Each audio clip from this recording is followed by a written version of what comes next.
The Rastas love this, like, if they're stoned enough, you know.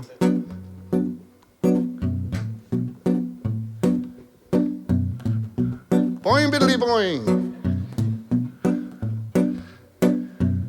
Where's the fucking brass? Oh, that's it. Oh, fuck it. Lead guitar, not yet, not you. Index finger.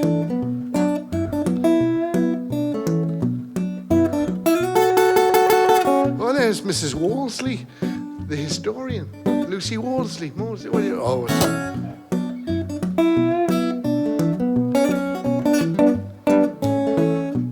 Now the 11th member. Here he comes.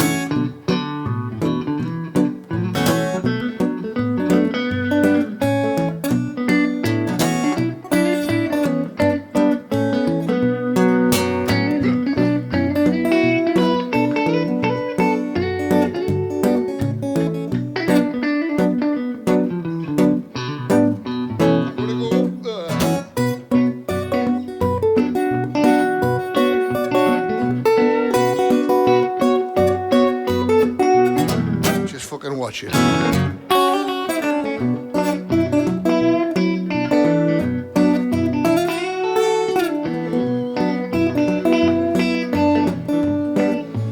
It's really all about the Farley's Rusk, really. I mean, it's all based on the Farley's Rusk. A little bit of hot milk. Oh, does anybody like Captain Beefheart?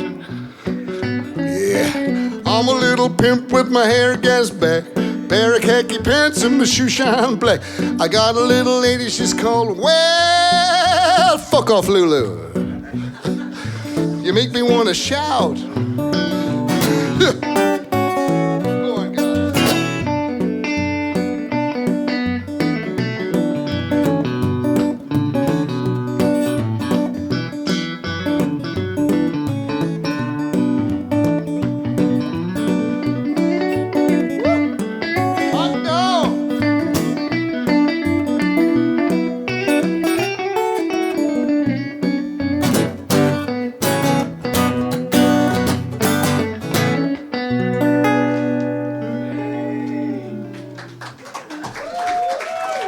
He's so good, I can't.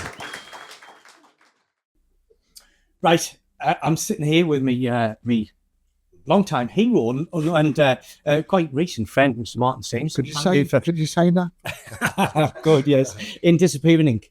But thanks, Martin, for joining us for a little chat pre-gig about to go on. Uh-huh. I came in here a couple of months ago, a different room, because you were practicing down here. Last time you were saying earlier, last time you were here was about 40 odd years ago. It was like a squad. Was it? You know, and Has it changed? Dagger was here, and I called Raff. Remember Raff? Yeah, of course, yes. He was the son of the king or something. You know, Was he he? was a prince or Right. something when he was living in walked around his bare feet. And I loved some of the punks. You know, Christy was a lovely guy, and they were a little bit sharp, you know, because they were a bit defensive. They were outcasts, you know what I mean? We'd been punks. But they were lovely. But that was society, though. Everyone was rebelling, wasn't it? But yeah. What was the bunker then to you? Well, there was a big part of it I respected because I'd been a punk, you know. But I kind of moved out of punk. I think punk was in '76. Yeah, I was at school, but I become a punk in early '77. But it was a place for misfits if you were a Velvet Underground fan, or you were a bit weird, or you were into the Doors, or you didn't have Patti Smith was my guru. I just adored Patti Smith. Anything she said, because she was a channeler. yeah. She used to fucking come out with it, you know. And so I had a lot of love and respect for the punks because it was a circus that I belonged to. It's just you couldn't get a shine with it. You were saying, me and Jimmy Kelly, we all had a nice. So you smartened up. So the Graduate, Yeah. that's it. Corduroy jackets, white state press, and the Sunshine Boys were born in Sunderland, you know. Yeah. And I mean, was there was rivalry between the punks and skins and the metal as well? What was the rivalry between them and you? Or just a little bit of. I mean, we'd be at parties where Booger. I love Marty. Marty played drums with me from around about 1982. till 1985. We went on tour with Roy Buchanan, who was a maniac. Roy Buchanan, I don't know if you remember him. Yeah, of course. Guitarist. I used to share a room with him. I used to come in the room, put my arse against the wall, open the minibar, 22-year-old, say, help yourself, Roy, I'm not in the fucking menu. And he was like, he was like Alistair Crowley, man. So, thinking back then, 40 odd years ago, could you imagine yourself coming back and playing a gig here? No, I mean, on a cosmic level, on a hopeful, spiritual, which is what it is. Yeah. Well, you live in the moment, so you probably wouldn't have thought in 40 years' time. But, you know, pessimist and optimist with inside information. Yes. The glass is full to me. I mean, I've learned so much in the last 2 hours, and I've had so many affirmations. Really? Oh yeah. You know, the hope, the hope never goes. You know, it's just sometimes we all get bombarded with shit, you know. We're all celestials in the physical. We are, yeah. You know. We spoke earlier, sort of, you know, over socially, over like how your songwriting had changed. How could you sort of describe how your songwriting changed from being a young teenager to now being someone in their 30s? The first song I wrote when I was 11, I had a friend called Willie McHugh, and he was a runner, you know. He was short distance runner. I was highly incompatible. He was short distance, I was long distance. I ran around the side of his house in 1971 for a glass of water. I was 11. His son Joe was sitting on the step. He was 19. I didn't realize he was a young student suffering from depression. I just stopped and looked at him. He stood up. He was beautiful. And he towered above me. I thought he was going to go, fuck off. And he didn't. He said, sorry. And he just walked away. And I watched him like an angel. A week later, he walked into a field on the outskirts of our Brady Square, doused himself with petrol and burned himself to a cinder. So my first song exploded there as concept. First song you ever write. It's not a chorus and a verse. It's a conceptual. Yeah. And it was an early trauma, which I carried till I was 14. And then I turned it into a primitive kind of song. I'd become a songwriter, forgot about it, hit it right down with the injured in a child, early trauma, hidden right at the bottom of the cauldron. And then at the age of 30, by then I was following guidance. So I was bypassing the brain, the biological computer, and just channeling, you know, so that you don't work on them, they're just boof, they're there, you can't forget them. Because, you know, it's like being Sharon in the Champions. But what happened was guidance had a word with me saying, because guidance is you, guidance is me, we're connected, we're all the fucking part of the picture. And it said, look, we know that little song, we know, you know, and if you don't address that song right at the bottom of your cauldron, everything you've ever written up to this age, 30 years old, is the Leaning Tower of Pisa. Right. So it's a bit of a release to get them out. Yeah, but if guidance even helped us, it said, look, we're going to transference, they call it transference. You're hanging on to this. You met this young student who was depressed and he killed himself. That's what's blocking you. So we're going to transference. So instead of death, birth. So instead of the death of a student, the birth of an angel, and that's what set me free as an artist. And everything else just made sense after that. But I was doing that. So when I was on London Records in 1984 and Prefab Sprouted had a hit, the Ken guy, my managers go, have you got any hits? And I'd bring 10 songs and he'd say, shit. I'm going back through them now thinking, no, you're just a fucking arsehole that wanted to have a hit single because you need the money. I was in the wrong place. It took me years to realise and rebirth. But on that journey, I was with the two brothers. Best years in the world for me. Right? With your anchors. I'll say that slowly. Anchors, It's like eagles. Songs were like eagles. We realised we were carrying serious currency that had nothing to do with money. It was goodwill, care, trust. If you've got trust between another human being, if you're awake, you will never fucking play Russian roulette with it. It was this high currency beyond money. You know, if you make enough to feed and support you, this is what you're creating here. This is what made me nearly cry over crossing the road. I mean, genuinely, it felt like crying because I could say, oh, what you're managing and the love and the trust, the communal thing, it's spiritual practice. It's pure spiritual practice. Thank you. The fucking religious cunts could get their head around that. Yeah, thank you. Don't get us off on that one. We haven't got that long, but that's serious. So I'm hoping you're looking forward to the gig. Oh, honestly. What can we expect? I have no idea. to know. I have no You know, idea. I've sent you a message and said, we communicated a bit, and I'd said, it'll just be, you'll be winging it, you'll be kind of making up, which is what people will be looking forward to. I hear his dad's voice. Can you? Rubbish. Yeah. From the grave. Really? He comes to speak to us on a match. Does he? Didn't give you much praise back in the day. No. He's had his life. Yeah. He was all right, actually. He's a bit of a good. On a bit of a tour at the minute. I mean, you're constantly touring. It seems like you're playing in Scotland last night. What's coming up? We did a little thing called the Daintees acoustic trio. Yes. With double bass and carry. Yeah. It's a kind of free thing. You know? It's a vortex. If you've got, it's great having a good guitarist. It's great having a good drummer. And if you've got a channel as well, like that's how the Doors were good. Yeah. They had a channel. If the Doors didn't have Jim, they would have been in the lift. Yeah. And vice versa. If I didn't have Gary, I wouldn't be at the channel. So we help each other. It's a little jazz combo, but it's anti-jazz. I was talking to Gary earlier on. I was like, what can we expect? And he says, well, look, Martin's got probably 700 songs. So he just gives a nod and I could kind of follow him. I guess there's improv, there's just reading each other. How far can that go? I guess can you be playing forever? I hope so. We hope so. They reckon, before these started poisoning us, we'd live to over 900 years old. Yeah. You know? You must be close to that now, eh? I don't want to live that up. Like. But it gives me hope when you meet young guys like this, because he's in a young vehicle doesn't mean his soul's any younger than mine. He could be 3 times my age. So I'm very conscious of that when I'm interacting with young people. They're fucking serious dudes, you know. They're not like these. Once you get on the top of the hill and you think you're the teacher, big fucking mistake. Yeah, I mean, I know I'm so lucky to have a wonderful team. To me, they're what keep me going. Yeah. They're half my age, but I feel I'm their age. Strange enough, I feel I'm the same age as you as well because I've watched you for all those years.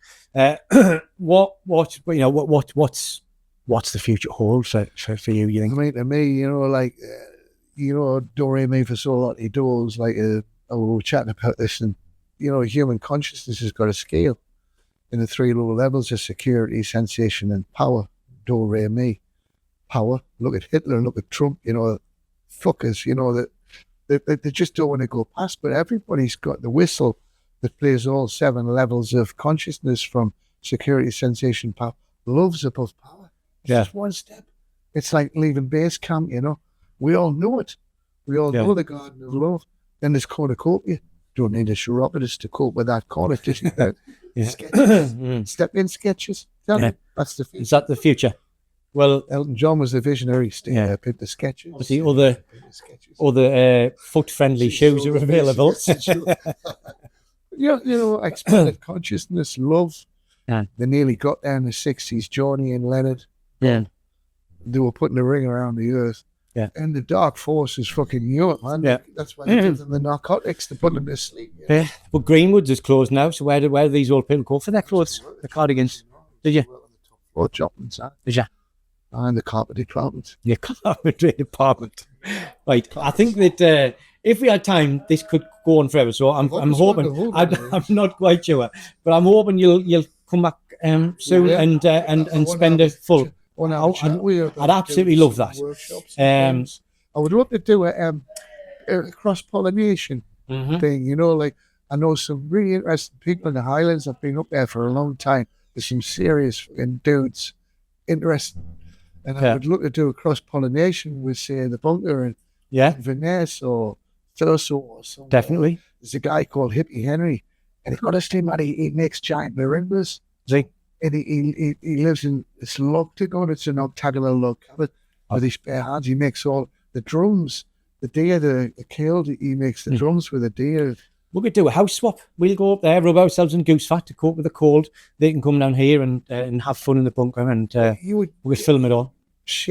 Spend time together and share knowledge and that, There's some great people up there. Definitely. Well. Great excuse to get us up the road. Well, I think our general demographic on YouTube is probably, I would say they'll understand what's going on, even though I'm sure they'll appreciate it. So hopefully you'll come back again and we'll have a good chat. So yes, I know. But you're about to take stage, so we don't want to hold you any longer. But thank you very much for meeting us. And yes, and I just didn't can you remember Fozzie? Yes, he was a great friend of mine. I miss Fozzie. He's passed away now. I was sitting in his garden when I wrote Crocodile Cry. Yeah, he was making us a cup of tea and a bacon sandwich. His brother was doing kung fu. He was scary. His brother was. I thought he was going to kick the fuck Bruce Lee. Yeah. To absent friends. Bless you. Yes. Bless you. Mate. That's one. Thank you, sir. So anyway, just before we go any further, hang on a second. Just in case there's any level 42, let's de-hex the fucking place.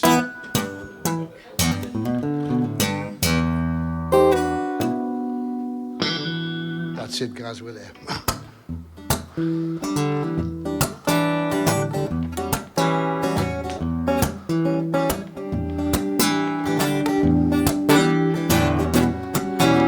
Go on, guys, take a little walk.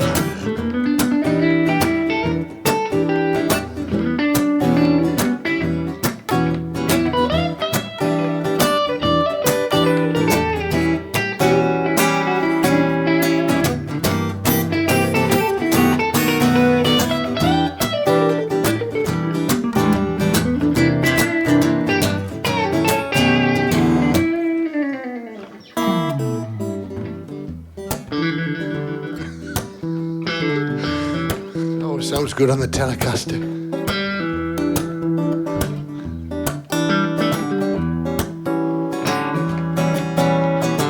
She gathered up the whole collection. She paid the bailiffs with her purse, she did. The pit ponies in the downbeat shelter, she rolled us up into a ball. She did. I see her waltzing in her middle-aged heels, see her feet on the blood-red ground, yo. She starts us kindling in the poorest of fields, and she left us to burn.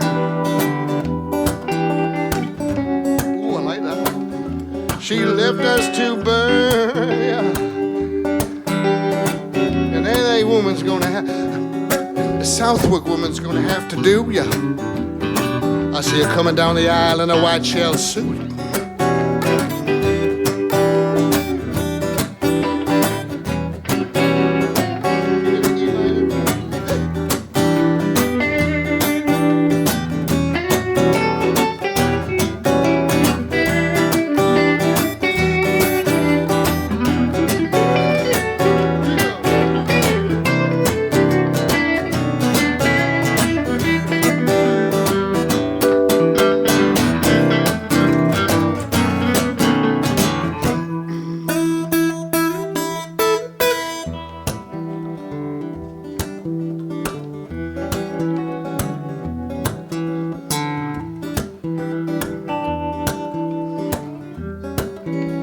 Father, I want to kill you. It's coming back. There's no food without farms. That's the weasel that you are. Go build an ark for your kind, filled with pain and caviar, while you leave us to burn from your safe and bloody shore. You leave us to boing, biddly boing, boing, biddly boing, boing, biddly boing, boing, biddly boing. Is that Yellow Man? I can't remember now. You left us to burn.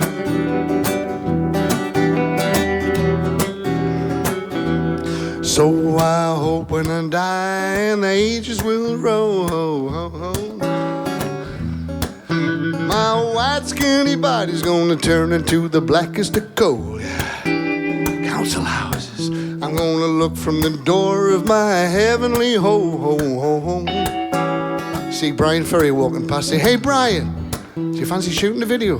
Oh, what kind of video? Well, we're gonna dress you up as a fucking pheasant, we're gonna shoot you, cunt.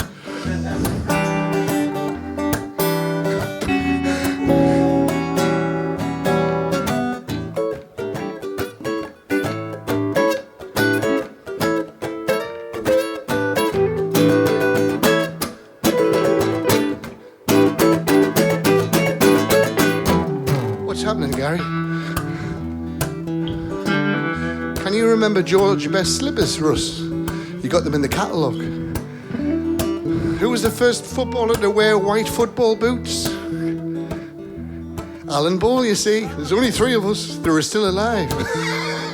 Remember? I could go on all fucking night, but you don't want to die, do you? Jesus. Boring myself here.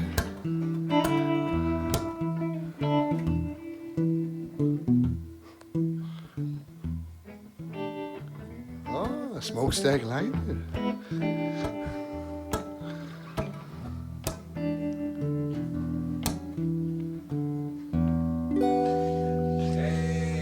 Small change.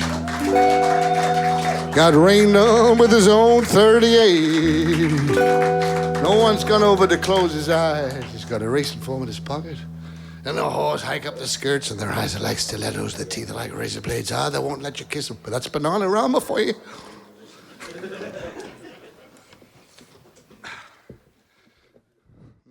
This song's called Long Forgotten. It's for all the members of the Floaters, especially Paul. He loves all the ladies of the world. Float, float on.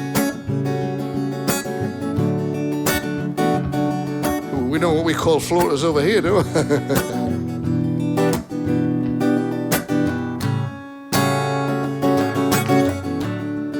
Used to do this one here, you know this one there.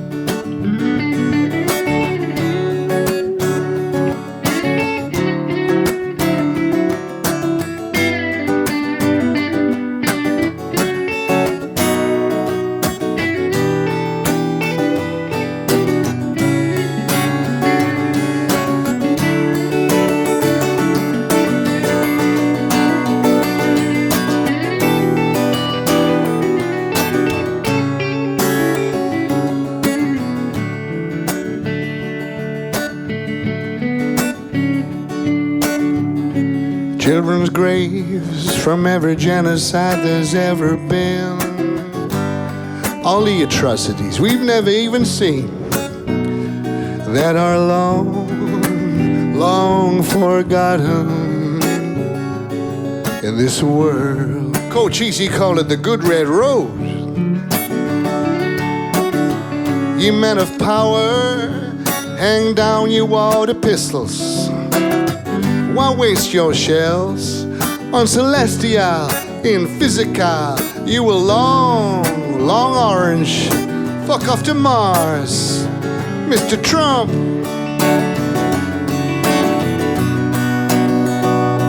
We alone,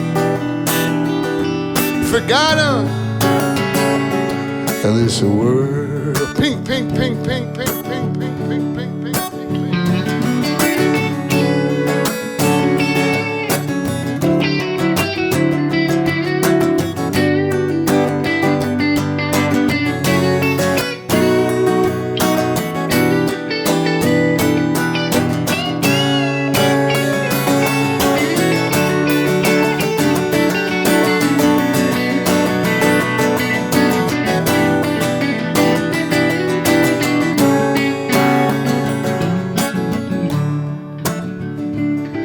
Every time Gary does a solo, we call it like a Yorkshire pudding. So he's having his Sunderland. She's had 2 fucking Yorkshire puddings already.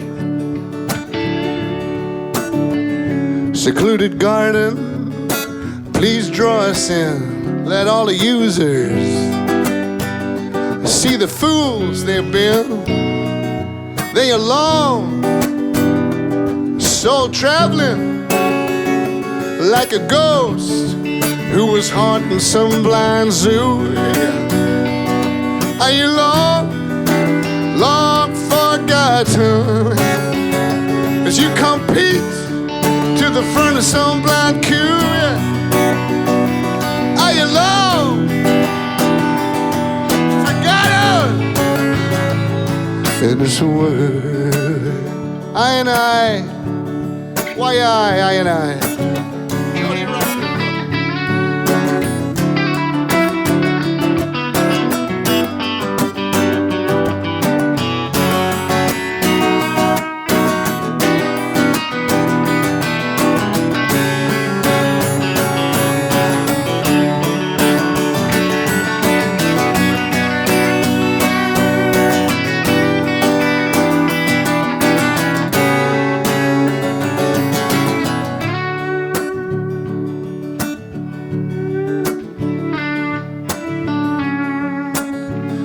long forgotten, yeah.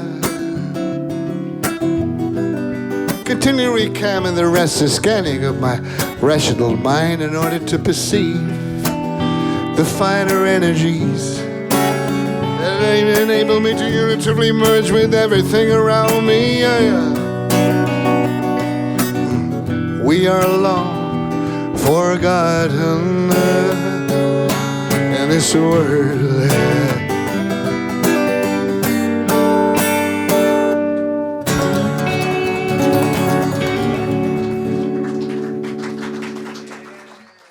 It was like being on the Tuxedo Princess there, man.